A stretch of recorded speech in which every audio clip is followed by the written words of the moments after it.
اور حضور علیہ السلام کی حدیث ہے، خود فرمایا درود مجھ پر پیش کیا جاتا گئے، لیکن اہل محبت کا درود خود میں اپنے کانوں سے سنا کرتا ہوں۔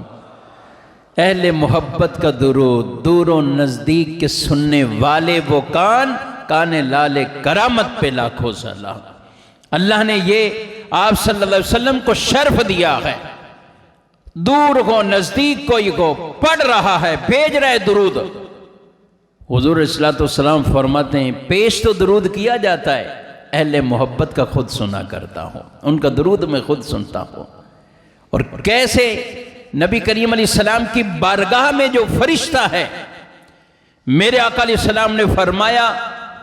کہ فرشتہ جو میرے مزار میری قبر مبارک پر جو مقرر ہوگا، اللہ نے اسے اتنا علم دیا ہے کہ وہ دور دور کی ساری آوازیں سننے کی طاقت رکھتا ہے۔ فرمایا جب کوئی میرا امتی مجھ پر درود پڑھتا ہے نا، تو وہ فرشتہ پھر کیا کہتا ہے، حضور آپ کا فلاں امتی فلاں کا بیٹا، امتی کا بھی نام ہے، والد کا بھی نام آ رہا ہے، جو چاہتے ہیں نا ہمارا نام بار بار بارگاہ رسالت میں پیش ہو جائے، میں کہتا ہوں خود بھی درود پڑھیں، اپنے بچوں کو بھی درود پہ لگا دیں، آپ کا نام بارگاہ رسالت میں پیش ہوتا رہے گا۔ فرمایا اللہ نے اس فرشتے کو یہ طاقت دی ہے، دور دور کی آوازیں بھی سنتا ہے، ساری سماعت کی قوت اللہ نے اسے دی ہے۔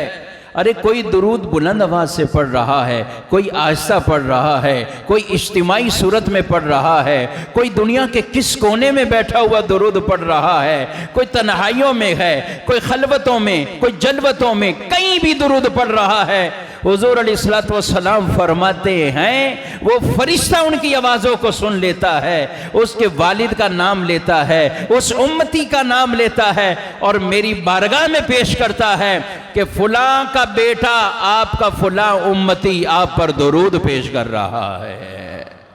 آپ پر درود بھیج رہا ہے۔ تعریف میں جو کرتا ہوں خیر الانام کی، عزت بلند ہوتی ہے میرے کلام کی، میری لحد میں لائیں گے تشریف مصطفیٰ، عادت بنا رہا ہوں درود و سلام کی، عادت بنا رہا ہوں درود و سلام کی۔ تو یہ ایک وظیفہ میرے بھائیوں،